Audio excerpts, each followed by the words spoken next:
I'm not well versed when it comes to doing this with meat, but I'm no slob at it either. You want to cut them into manageable pieces so you can dump them back in and have them boil with your broth.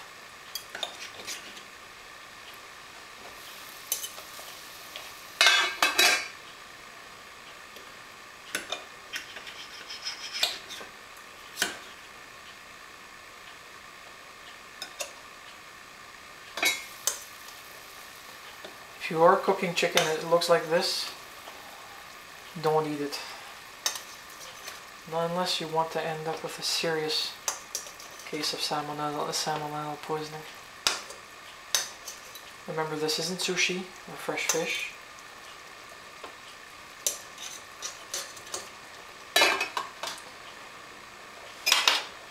It is, however, foul pickings.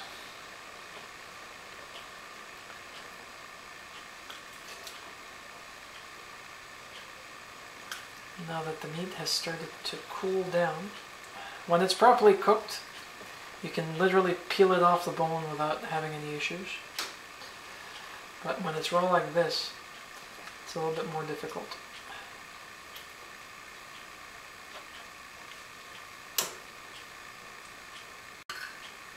Especially if you're somebody who, like me, likes to have meat. And it's okay to do it with your hands, because there's nothing wrong with that.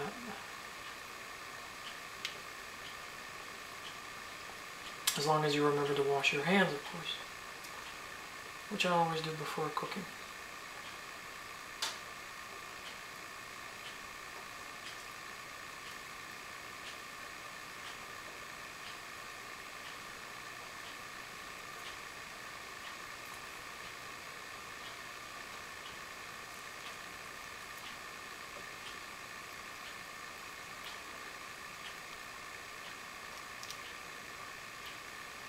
Trust me, my parents do this for their lobster and crab. I don't eat seafood, so I'm sorry, that's something you'll never see me cook apart from the fish recipes, because I enjoy fish if properly done.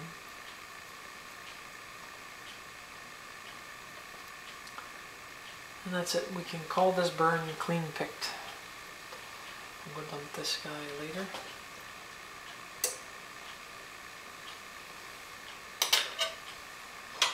Make sure that when you're finished with your working area that you do a thorough cleanup job, because I can vouchsafe that if you don't, you may end up with a case of salmonella poisoning. It doesn't take much for it to happen. Bacteria just needs a surface to actually grow. Don't go over bonkers trying to disinfect everything. Okay folks, there is such a thing as over sanitizing a workplace environment. Now this you can take and dump in here.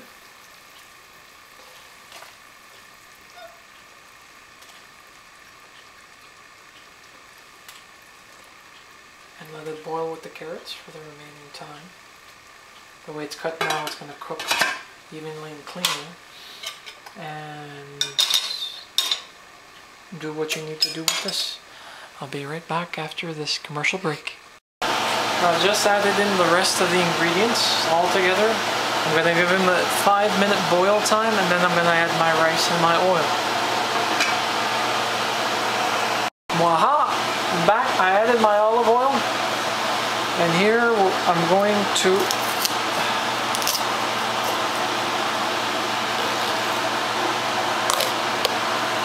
I hate this way that they have it. And this is brown rice. It requires 10 minutes. And you're gonna reduce it to 1 for 5 minutes, and then you're gonna close the stove and stir it in. Actually, it would be nice if I had a spoon, because I do need to feel the texture of this.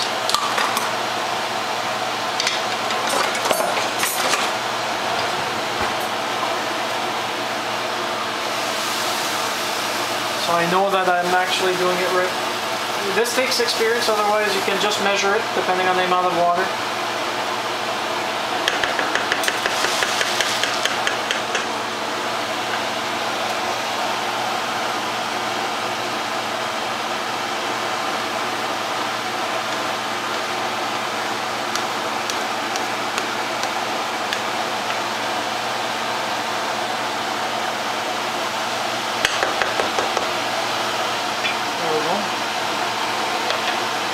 And then you leave it sit for 5 minutes.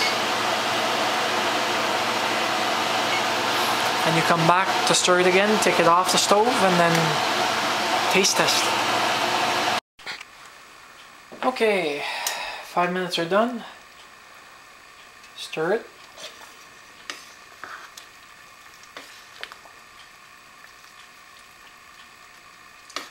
And take it off fire.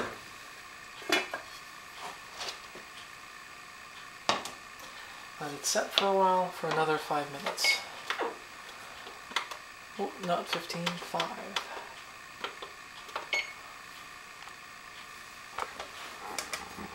Ta-da! We'll be back soon. And 5 minutes are up.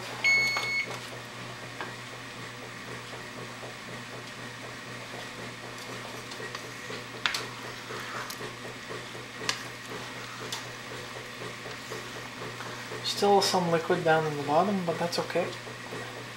It'll add to the taste of the actual thing. And when I was boiling the peppers and the rest of them, it was a little bit too much in regards to the time. Well, let's see if this is actually edible. If it is, this is going to be my supper.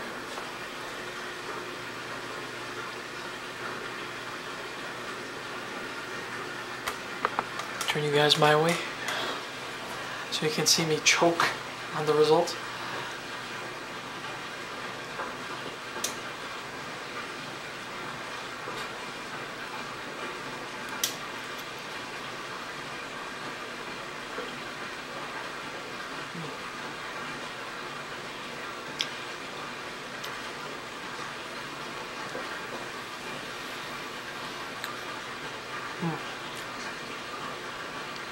Actually, this one came out very, very delicious. Reminder, when you're using salt, get sea salt. It actually tastes better. I haven't put black pepper in it. And really, it's up to you to put variation. As you can see, I put some tomato juice in it because the color is not exactly what you call brown, which it would have remained brown if I would have added nothing more than just the actual broth that I was actually creating.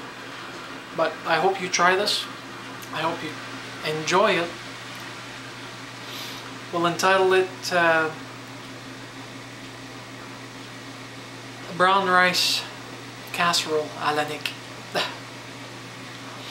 I'm not good for names. But anyways, have a nice one, folks. Thank you so much for watching.